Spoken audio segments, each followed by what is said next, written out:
Good afternoon, guys, and happy Thursday to all of your sunshiny faces, guys. At least I did get to one good thing on Thursday that I normally try and get to. I did end up making my grocery list because this week sounds like it's going to be a little weird. And on top of that too, it's originally my mom was actually going to go to my aunt's this weekend, and that ended up not happening. And so we thought we were going to be without a car Saturday and Sunday, and so my dad was like, well, we're probably gonna have to like cram in all of the grocery shopping on Friday night, which means all 4 stores, and then like Menards like Sunday afternoon or Saturday before my mom leaves or something like that. So that's what the plan was. My mom ended up figuring that she wasn't going to end up going. And so, you know, you would think that, look at this, what is going on over here? I love catching him in the background because he thinks that I'm not paying attention to him. And so like I'll be, you know, I'm just talking everything like that. He's just getting himself all comfortable over there. He thinks that I don't watch him when he's doing this, because a lot of times he will stop and will like not be doing it anymore. Let's see if when he finally gets comfortable he notices. Oh, nope, still not comfortable. He's also not supposed to lay at the top of my bed like that, so that's why I think he just he stared right at me. He's like, I think I'm not supposed to be here. I think I'm not supposed to be doing this. You pulled all the blankets off of my made bed. What did you just do? Huh? I hope you're comfortable, because after I'm done recording this, I'm gonna go take a shower and go to bed. Are you gonna go take a shower with me? Huh? I hope it was worth it to get that comfortable just to have to get up again. He's like looking at me and like falling asleep. His like eyes are closing. Like he's getting exhausted by what I'm telling him. Anyways, so yeah, but like I said, my mom then ended up figuring that she's not going to go this weekend. So we thought everything was going to go back to normal, but now I guess my dad might have work on Saturday. He won't know until the end of work on Friday whether or not he has to come in on Saturday. So regardless, we can gonna try and do most of the grocery shopping tomorrow afternoon, like as many stores as we can get to. The thing that does stink though is that Jack has, and my dad have, like, you know, that Friday football practice. So we still have to make sure that we are home before probably like 6 or 6:30, because I think it's at 7 o'clock. So again, they probably want to be home at least a decent time before that. And I don't know exactly what time my dad is going to be home from work. He said he would be home earlier than normal. So hopefully that means that we can actually get out to the grocery stores early, you know. So yeah, like I said, I don't know how this is going to wind up working out. It seems like it's going to be a little just a little bit chaotic, because again, I don't like cramming all 4 stores in like in between a period of time, you know, because it has to be after my dad gets home and it has to be before they have to leave to go somewhere else. And so, you know, just in case something winds up taking longer, you know, sometimes the grocery, you know, we can be super fast in the grocery store. It can take us 5 to 10 minutes to get all the stuff we need, and yet, you know, if it's not that big of a haul, I think most of the stores is like kind of going to be an average amount between all of them. But anyway, so like, you know, it might take us, honestly, we can sometimes be only 20 minutes at most at the grocery store, but then the checkout line is what seems like it takes us the longest. And on top of that too, normally when I do my grocery list, I have everything laid out in how the store is laid out. So at Caputo's, we normally will get, like, you know, if we're getting the deli pizzas, which I didn't see that they had them on sale, but I did see the macaroni was on sale. And I don't know if it's a half pan of macaroni though, because normally it'll say like half pan. It just said 30 ounces. I don't know how much 30 ounces is. It's supposed to be on sale for $5. So I think I might look into that. If not, we'll probably get the pizzas. They don't always advertise that the pizzas are $6, but normally on Fridays, regardless, they are. There's been a few times where they haven't been. But anyway, so I think we might do that. But we'll grab those things first, and then we go to the produce, and then we will hit like the meat section and then the other section, or you know, do the other, you know, whatever else. If there's like pasta on sale or pasta sauce or something like that, we'll go there, and then do, you know, we kind of again have it laid out. And then too, the same thing at Jewel. Normally we come in on the produce side, so I will do my grocery list of produce first, and then normally we will go down like the cereal aisle is the first aisle, the cereal and the bread. You know, if there's anything on, you know, like I said, that list that I have for there. And then too, there's also the deli section, any meat stuff that we have to get, and then again, you know, dairy, then frozen, you know, all the way down to sort of like the Osco side. So anyways, normally I will have it laid out, so that's why, like, you know, it's not us all the time. I mean, for the most part we're pretty good, but it's not like, oh, we missed this, we have to go all the way back there, and you know, this and that and all kinds of stuff. Like I said, when I go grocery shopping, it is, we go for what we need, we go off of nothing but the list, and we go and we're in and out. That is why Menards winds up taking us a long time, because we sometimes don't know what we're looking for. Sometimes we are just randomly looking at things. At the grocery store, I don't like to spend a lot of time. This was even pre-COVID, but now, you know, too, it's just like, let's spend as least amount of time out, you know, in the general public as possible, you know, so it's just in and out. But you know, even before that, I was the exact same way. It was like, I wanted to go get my things and be done. I didn't like to mosey around the aisles and all that kind of stuff. I mean, there's different times when I like to do that, but when I'm going grocery shopping, if I have a list of things, I like to just be in and out and be done with it. You know, and again, I like to make sure that I have everything that I want to get, and then get through the checkout line and be done, you know, like I said, in the least amount of time as possible. So that's why like I said, that's just my personal preference. That's how I like to do my grocery shopping.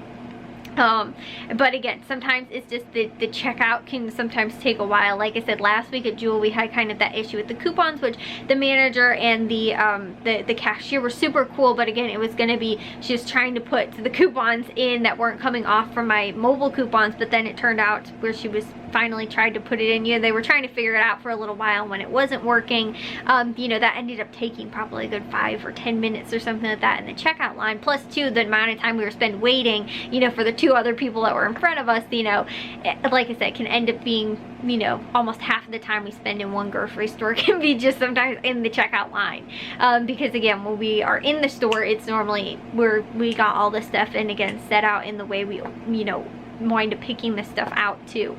So again, yeah, I am, you know, I like to be organized when I go to the grocery store. And, you know, like I said, when I'm couponing for things and stuff like that, it's just, I like to be done fast as possible.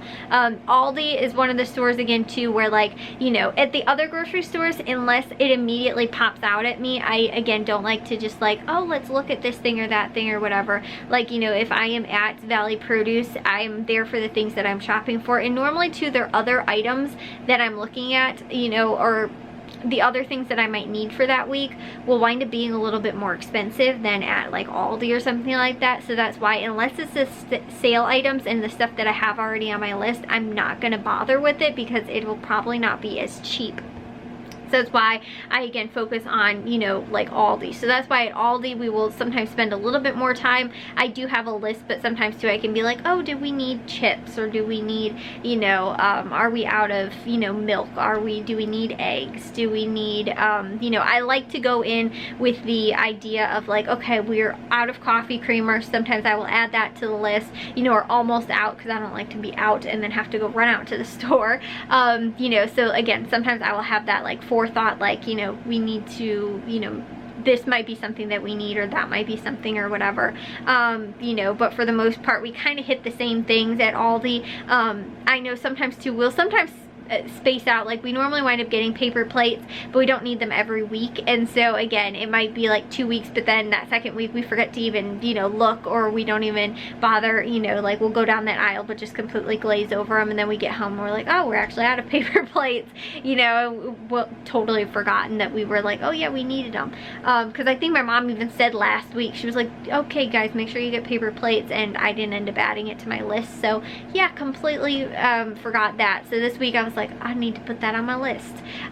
So again, I do have a list sometimes of things that I know we're out of, but then too, if I'm like up and down the aisles, I can just be like, you know what, that kind of looks good, maybe we'll pick that up or something like that. But at Aldi, I don't feel as bad doing that as at a different grocery store, because Aldi's normally way cheaper than, again, kind of just looking around at Jewel and being like, oh, that looks really good, because then quickly that winds up being like $100 at one grocery store, which I think maybe Valley Produce was $40 this week is my estimate, and then well, under $40, then under $30 at Valley, or at Caputo's and Aldi, or Jewel and Caputo's under $30, Valley Produce under $40, and then Aldi again will just completely vary on what we end up finding. I think I only have maybe 3 or 4 things on the list, and then at Menards I think it's going to be close to $50. But what I am going to do is I'm going to stock up on a couple things. Bird seed was on sale, the suets, bird suets were on sale, and then also too they had the Glad freezer and sandwich bags were also on sale, and they were a really good price compared to what even Aldi's is. After rebate and even before rebate too, they were still a pretty good price.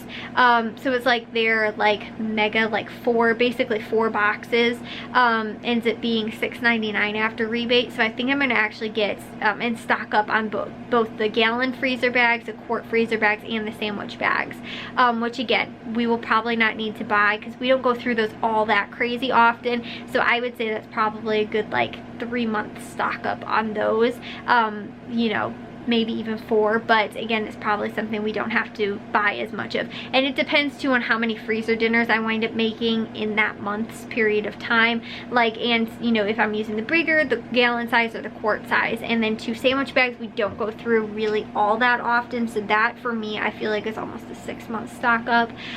So I don't feel quite as guilty buying it, you know, at a higher price, but it winds up working out to be, I think, like 6.3 cents per bag, I think I figured, for the gallon size freezer bags, and that's kind of just what I ended up referencing on it off of then. But that ends up being like I said, 6.3 or 6.5 something or something like that. But then at Aldi it's like almost 6.7, and even at Caputo's they did have some that were on sale and were cheaper than at Aldi, but they were still like, it was 6 cents I think per bag. So it ended up being after rebate cheaper at Menards, but like then Aldi, and even then the size, you know. And so because it's the bigger size, you have to figure out how much it costs per individual bag basically. So again, I figured all that out and figured it would end up being cheaper, because our Aldi price too fluctuates. Sometimes they're $1.99 and sometimes they wind up being like $2.79. It just depends kind of the season, like, you know, and the price. Like theirs will sometimes go up, sometimes it'll come back down, and then it'll go up again. So all these prices do fluctuate. They're not always the exact same price, but overall, like I said, normally cheaper than anywhere else. Is just when it isn't, that's when I figured even they're not as cheap price, this still winds up, or their cheapest price, this would still be cheaper. So anyways, the other thing too, guys, was that I did was that I'm so excited. My carpet, guys, looks and feels so fluffy. I tried to vacuum it yesterday and I was having a little bit of difficulty, and then on top of that too, I had it plugged in the bathroom because I was cleaning the whole rest of the, you know, the floors and everything like that, and so I had just kind of went over it a little bit, but my dad was like wanting to taking a shower last night, and so I had the cords all running through there, and I was still trying to finish up the bathroom. So I was like, I'm not going to spend too much time. I will try again tomorrow and see how this works. I tried using the one of the tools, like the, I don't know, the something turbine one or whatever, one of those attachments, and then I also just used the regular actual like vacuum part, and it made it so fluffy again, guys. I was so sad. I was honestly thinking about getting a new carpet, and I still kind of am, but it was so matted down, and it wasn't even so much from the you know, like that it was dirty, because I just cleaned it again not too long ago with that carpet cleaner, but it was just like from like stepping on it and stuff like that. It was so matted down, and I was like, it's just never going to be the same and super fluffy like it once was, you know, and it's just never going to look the same either, because you can definitely tell where it looks like it has been walked on a lot compared to other areas where like it's not, you know, off to the side, like underneath my chair behind me, which has stuff on it. You know, but like I don't walk over there on top of, you know, what is almost on top of the chair spot that often, but like especially right here in my doorway area, you know, it just was looking really bad, and I was like, I'm gonna have to get rid of this carpet. You know, it's a little over a year old. I've taken decent care of it, I guess. You know, vacuumed it often, again used cleaning the carpet cleaning foam stuff on it once. You know, like I said, taken pretty good care of it, but it was just, I think just from wear and tear, you know, walking on it and stuff like that, and I was like, there's gonna be no way for me to ever get it back to being its nice fluffy self. And while it still does, it looks a tiny bit still dingy a little bit, I think if I use carpet cleaner again on it, it might look better, just because I think this vacuum cleaner does an amazing job. It was a little bit of a pain though, just because of how strong the suction is. Like I had to keep like getting the vacuum, like, you know, because I kept pulling at the carpet sort of, but it did an amazing job, and it made it all kinds of fluffy again, guys. I was like, I can't wait to take my socks off and just like run my feet over this carpet, because it feels like it did when I first got it again, and I am like, oh my goodness, like just in awe of how amazing it worked. And like I said, I mainly use that tool, and so what it actually does is it has like two little twist thingies in there, and they twist opposite, so it kind of almost like massaged into the carpet and actually pulled all of the stuff that was like matted down like up again, and so that's what made it so fluffy now. I was so excited, guys. It looks awesome. It feels so much better and nicer than it did, and I am, like I said, I'm just like, it is awesome. That it even looks a lot nicer than it did too, because there was like, even with the other vacuum, it didn't work, the shop vac that we were basically using, it didn't work quite as well, because there would be like strings from the dog's toys and stuff like that that was like on the, you know, you can see on the bed, like there was little strings, and they would get like stuck in the carpet fibers, and I like couldn't even get them up, so I had to all the time like hand pull them out of there. This vacuum pulled all of that out, like the stuff that I clearly even missed, and you wouldn't even know how much ended up coming out of this carpet from me vacuuming it yesterday, and then again today. Like I said, I really went over it and really tried to make sure that I got like every inch. I really tried to make sure that I went over a lot of the, like I said, you know, just all of the stuff that was matted down too. And I was like, clearly like the old vacuum was not being able to get into the carpet as well as this one has been, because I ended up emptying pretty much the entire bin again, and I had just cleaned, like I said, went over it briefly yesterday, but pretty much the whole thing, and then really dug my nails into it today. And like I said, ended up with a whole nother thing of like, and it wasn't even, I mean, it was a good amount of dog hair too, but it was also just like, you know, the dirt and like dust and stuff like that, that's clearly in the carpet that I wasn't able to get out with the old one. So it's kind of like gross once you see that, and you're like, wow, I can't believe my old vacuum was missing all of this, and now you have a new one, and you're like, oh my goodness, I can't believe it was actually that dirty. Like, I didn't think it was that bad. And like I said too, I think honestly it was maybe the beginning of summer or something like that. I think I shared with you guys when I ended up cleaning it with that that carpet foam. But I'm kind of thinking too, that might be another thing I pick up at Menards as well, is get another can of that, since I can use the new vacuum now, and try and, like I said, really get into, you know, it's working well with that. Because I don't feel like the vacuum, the old one, worked really well, because it's really supposed to suck out a lot of the like I said, the dirt and like the carpet cleaner also too that you put in there, and it still felt like, I don't know, it felt kind of weird afterwards, like it didn't feel quite as soft. And honestly, that was the same thing, that once I used the vacuum today, it actually felt soft again. So I feel like some of that's like maybe residual carpet cleaner that the other one didn't even get out, was actually possibly what it was. So I'm gonna go take a shower and get to bed, but I will see you guys all in tomorrow's vlog. If you guys did enjoy today's, make sure you guys give a big old thumbs up. If you guys are new, we'd love it if you'd subscribe, and I'll see all of your sunshiny faces tomorrow. So bye guys.